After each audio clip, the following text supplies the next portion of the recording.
बालाघाट नगरीय क्षेत्र में यूं तो अनेक माता रानी के दरबार सजे हैं, लेकिन माता रानी के प्रति सच्ची आस्था की प्रतिमूर्ति नगरीय क्षेत्र के हनुमान चौक में देखने को मिलती है।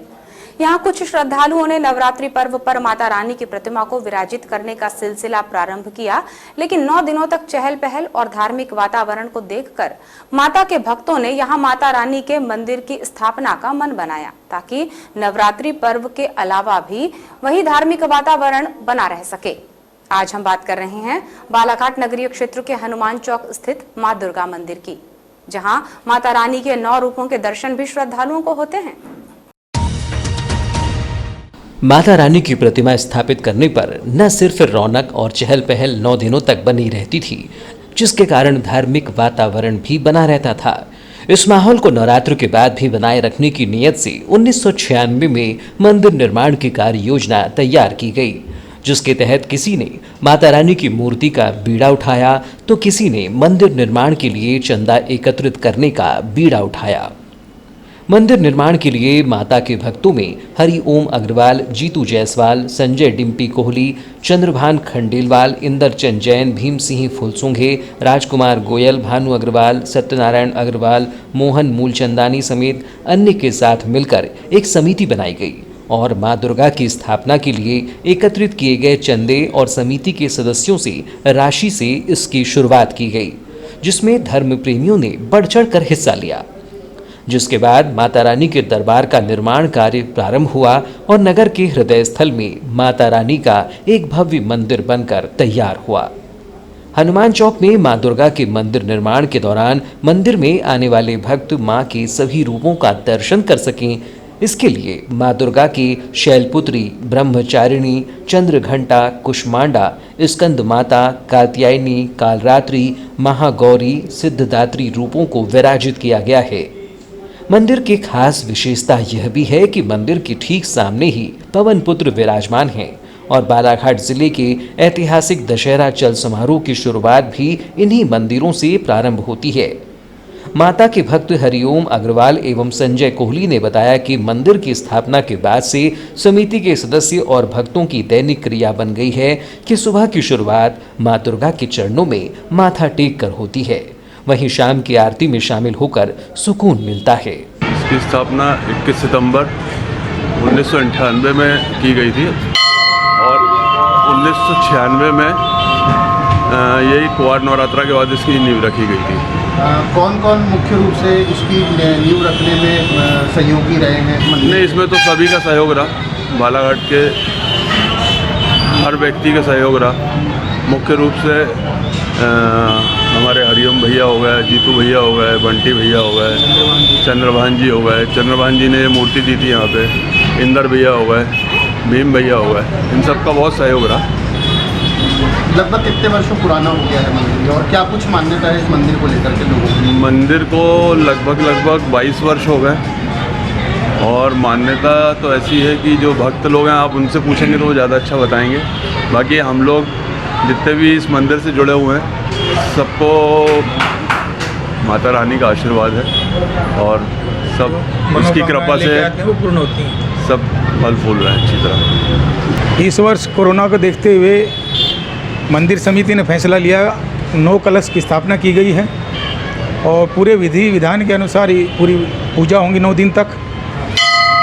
बाकी जो प्रोग्राम है वो कोविड के नियमानुसार ही सभी प्रोग्राम करने का समिति ने फैसला लिया है। लगभग कितने कलश रखे गए टोटल? हमने इस बार 9 ही कलश रखे हैं, 11 कलश टोटल हैं।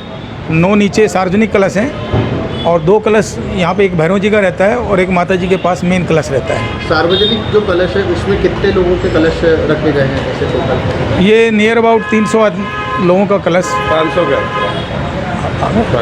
500 आदमी का कलश आ रहा है। और क्या कार्यक्रम करे जाएंगे नवरात्र को देखते हुए? बाकी कोविड को देखते हुए हम पूरे प्रोग्राम पोस्टपोन कर दिए हैं। ज़्यादा पूजा पूरी विधि विधान के अनुसार पूजा होंगी। दोनों नवरात्र में मंदिर में भक्त बड़ी संख्या में पहुंचते हैं, वहीं आस्था के कलश स्थापित कर विधि विधान से पूजा अर्चना करते हैं। उन्होंने बताया कि इस वर्ष कोविड के नियमों के तहत 9 कलश सार्वजनिक, 1 कलश भैरव जी के पास और 1 मुख्य कलश मां दुर्गा के पास स्थापित किया गया है। वहीं करीब 500 सार्वजनिक कलश स्थापित किए गए हैं। शराब का नशा न केवल जीवन बल्कि परिवार के लिए भी घातक और दुखदायी होता है। कुछ ऐसा ही भटेरा चौकी निवासी दुबे परिवार के साथ भी देखने को मिला, जिनके पुत्र की शराब की आदत ने उसकी जान ले ली। गत दिवस भटेरा चौकी दारूभट्टी मार्ग पर 47 वर्षीय अखिलेश दुबे को मृत हालत में देखने के बाद लोगों ने परिवार और पुलिस को इसकी सूचना दी। बताया जाता है कि अखिलेश दुबे अपनी मां के साथ भटेरा में किराए के मकान में निवास करता था। विवाहित अखिलेश का 11 वर्ष पूर्व पत्नी से तलाक हो गया है, जिसकी एक बेटी भी है, लेकिन वो तलाक के बाद से अपनी मां के साथ ही रहती है। तीनों भाइयों में अखिलेश बालाघाट के भटेरा चौकी में मां के साथ रहता था। बेरोजगार अखिलेश शराब पीने का आदी था। बीते 6 अक्टूबर को भटेरा चौकी की भट्टी में उसे शराब पीते देखा गया, जिसके बाद से वो घर नहीं लौटा था। बीते 7 अक्टूबर की दोपहर उसे भट्टी मार्ग पर मृत हालत में देखा गया, जिसकी सूचना मिलने के बाद कोतवाली पुलिस को सूचना मिली और शव बरामद कर शव को पोस्टमार्टम के लिए जिला चिकित्सालय भिजवाया गया, जहां 8 अक्टूबर को शव का पोस्टमार्टम कराकर शव परिजनों को सौंप दिया गया है। नगर पालिका परिषद में रहने वाले लोगों पर 10 करोड़ के आसपास जल कर और संपत्ति कर बकाया है, जिसे वसूल किए जाने के लिए नगर पालिका का राजस्व अमला लंबे समय से प्रयास कर रहा है। बावजूद इसके बकायादार टैक्स को जमा नहीं कर रहे हैं, जिससे नगर पालिका की आर्थिक स्थिति भी डगमगा रही है, जिसके चलते ही अब नगर पालिका सख्त रवैया अपना रहा है और इस सख्ती के चलते अब वो जलकर वसूलने, नल कनेक्शन को काटने तो संपत्ति कर की वसूली करने के लिए बड़े बकायादारों पर कुर्की की कार्यवाही करने जा रहा है।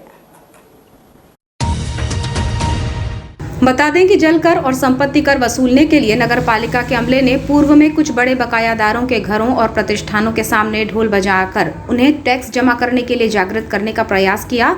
साथ ही लाल निशान लगाने के साथ ही वार्ड में वार्ड प्रभारी टैक्स जमा करने के लिए नोटिस भी दे रहे हैं। फिर भी टैक्स की वसूली नगर पालिका का अमला नहीं कर पा रहा है। नगर पालिका को मार्च 2022 तक 100% संपत्ति कर की वसूली करना है और अक्टूबर माह शुरू हो जाने के बाद भी महज 10% की वसूली ही वो कर पाया है और 90% टैक्स की वसूली उसे करना बाकी है।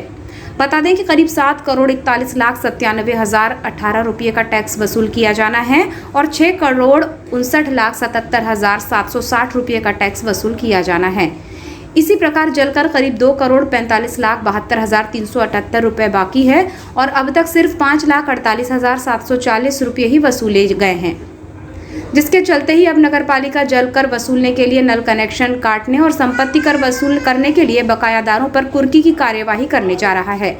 मामले में राजस्व निरीक्षक DL तिवड़े ने बताया कि जल कर और संपत्ति कर को जमा करने के लिए लगातार बकायादारों को नोटिस दिया जा रहा है। वहीं वार्ड प्रभारी भी वार्ड जाकर उन्हें सूचना दे रहे हैं, बावजूद इसके बकायादार कर जमा नहीं कर रहे हैं, जिसके चलते ही वरिष्ठ अधिकारियों के निर्देशानुसार अब जल कर की वसूली के लिए कनेक्शन काटने और संपत्ति कर के लिए कुर्की की कार्यवाही की जाएगी।